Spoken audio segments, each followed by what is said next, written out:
Hello everybody and welcome to Reviews That Don't Matter with Jessica Hitt. My name is Jessica Hitt and this is an episode all dedicated to Guardians of the Galaxy because this is March Marvel Madness. If you don't know what March Marvel Madness is, check out my last couple of videos. I am doing all through the month of March all new Marvel films, Monday through Friday, so you're welcome. I am well into phase 2 and we are doing Guardians of the Galaxy, and I'm going to tell you this right here at the top of this video. It is my favorite of the MCU movies. It is my favorite superhero movie of all time, Guardians of the Galaxy, hands down. Fight me. This movie took a property in the Marvel comic book universe that almost no one knew. Even the big comic nerds, a lot of them were like, you're making a movie of this? Literally, you made a movie with Bradley Cooper as a raccoon and Vin Diesel as a tree that speaks 3 words, 1 line the entire movie, and you gave 2 craps about them. I mean, oh my god. It is so impressive what they do with this movie. They have the perfect cast because you have the 2 like romantic leads in Chris Pratt's Star-Lord and then Zoe Saldana's Gamora, which are equally likable. Gamora is the daughter of Thanos. He is the big bad of the entire Marvel Cinematic Universe so far. Once they defeat him, I don't know what's gonna happen past phase 3. Basically, you have Gamora, who is working for Ronan the Accuser, the big bad of this movie, and who is, in my opinion, just like, not good. That was a really bad. Her and her sister Nebula, played by Karen Gillan of Doctor Who fame, my favorite character in Doctor Who of all time is Amy Pond, and she's in this movie as a blue bald mechanic lady, and she's awesome. Anyway, they both work for Ronan the Accuser. They take 2 different paths against their father Thanos, who they despise. Gamora goes to steal the Infinity Stone that Ronan the Accuser is after for Thanos, steal it, and then do something with it. I don't know if she's turning it in or not. Nebula sides with Ronan the Accuser because she thinks that he could possibly be taking down Thanos, which is ridiculous. I don't know who would think that. Anyway, Gamora, that whole thing leads to her meeting Star-Lord, who is after this little piece from the Ravagers, because he's a part of that group. The Ravagers did pick him up on Earth. It starts this whole thing where you see a little Chris Pratt lose his mom to cancer, which was really sad. It did remind me of Shades of Up in those first 5 minutes where I'm like, oh my god, I'm so sad. Not as sad because Up just like rips your heart out and then crushes it and laughs in your face. Whereas this one, he gets taken by Yondu and his thing of Ravagers to deliver him to his dad, which we don't even know until the very end of it. But they decide to keep him, so he grows up as a Ravager, and he goes down there to find the Infinity Stone. He doesn't know any of what it's about. He just thinks it's some relic. And then he goes to see how much it's worth because he's gonna sell it.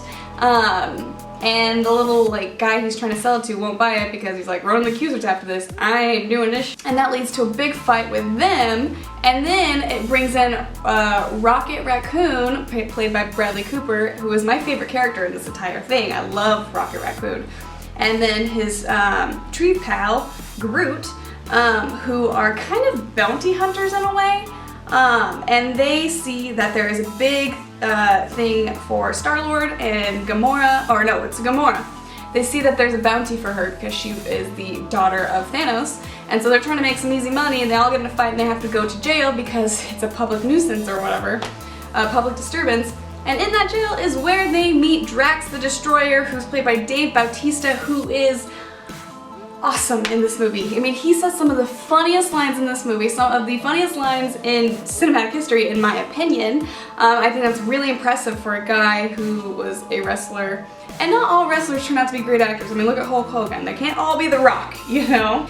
And that is our core group of Guardians. You have those 5 who decide together they can all break out of this prison, which is a great sequence, and then they go to the Collector, I believe it is, who is played by Benicio del Toro,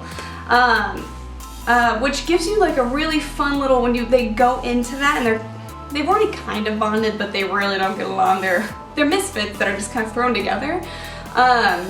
And they don't understand each other. They're all different species, they're all different walks of life and like what they want to do. Gamora's trying to leave more of a good life, whereas Chris Pratt's Star-Lord is just trying to kind of make his way. And then you have Rocket and Groot, who just like, they have had, well, Rocket's had a really bad past, and they're just trying to live their life. And then you have Drax the Destroyer, who is all about destroying Ronan, because Ronan killed his wife and daughter, I believe, or his family at least.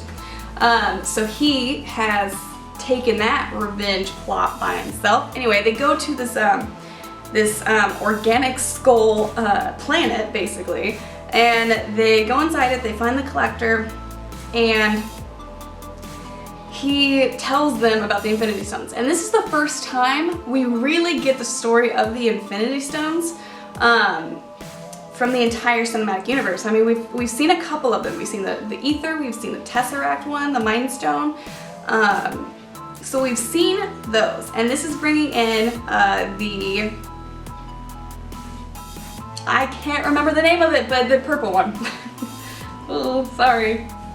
And the really cool thing about the Collector is that it is full of Easter eggs. You have, when you walk in, you see a case that's filled with a dark elf and all of these things, and like the dog that was first sent up in the first space shuttle. Like, it is so much fun. And then you have his little like slave girl that decides, screw him, I'm gonna get out of this place and destroy this Collector guy, takes the Infinity Stone, and you just see this really cool sequence of it taking over her body, because her mind and will isn't strong enough, obviously. Most people's is not. And then it blows up that whole thing, and then you see that Drax has actually called someone to get Ronan the Accuser, saying that they have that Infinity Stone, and he tries to destroy him, and it doesn't work. Ronan's way too strong. Ronan takes the Infinity Stone. After there's this big pod chase that was really exciting, and you see Star-Lord has a golden heart and saves Gamora when she is like freezing in the atmosphere after her thing blows up, because she is trying to get everything away from the bad guys, because she has a heart of gold too. And then, you know, the Ravagers have been after them this entire time, because they're like, Peter Quill, who's Star-Lord, he has stolen this stuff from us. He was supposed to ravage that for us, and Yondu has a little soft spot for him. So Star-Lord is able to convince Yondu to join him to protect the galaxy from the forces of Ronan, to attacking the Nova Corps. That planet that I don't remember, but it's, I think the Nova Corps headquarters are there. With Glenn Close, I believe, as the Nova Prime, which I was like, yeah. And what I think is my favorite scene of the entire movie is actually, it's the scene where they're all five trying to figure out the plan on how to give to Yondu to tell him like how we're going to destroy Ronan the Accuser and save the Nova Corps planet. I like that because it's one of the first times where they all sit down and are actually like talking and spitballing ideas, and you still see that they're just like, God, you're such an idiot, but at the same time, they really have formed like a weird bond with each other, some more with others, and it's really great to see that. And then of course we get that big climax at the end with the big fight in the ship, and you have the Ravagers and all of the Nova Corps people trying to stop everything from landing onto the planet so they don't kill everybody. They slow it down, but it doesn't quite work, and you get this really powerful scene that you wouldn't even think would be powerful, with Groot protecting everybody, sacrificing his adult life, and saying, we are Groot. The first time he's ever said anything but I am Groot in the entire movie. And that is the moment I cried in the movie theater, because it was so touching. And then you think, you're crying, you're like, I'm crying because of a fucking tree said a different word. Like, this is what James Gunn and the people behind Guardians of the Galaxy and Marvel has done to me. They made me care about Vin Diesel's Groot, you know? I think that goes to show how all of these characters are the perfect characters to make you care about.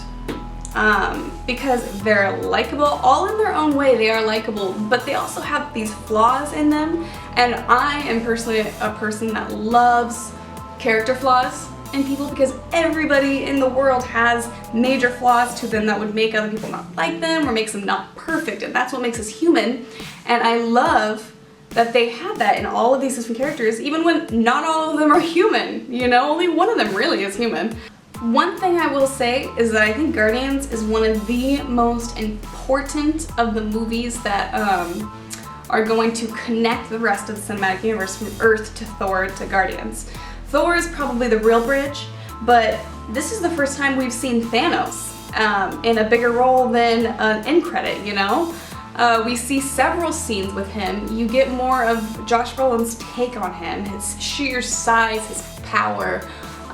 So this is the first time that we really get that. Plus you get the connections of Nebula and Gamora, the daughters of Thanos, and it's just, it's a mind-blowing movie that I think is, I've never met someone who does not like it. I know people who don't like superhero films who watch this film and they love it. It's a near perfect film. I give it a 99. It's my favorite superhero film. It's one of my favorite films of all time.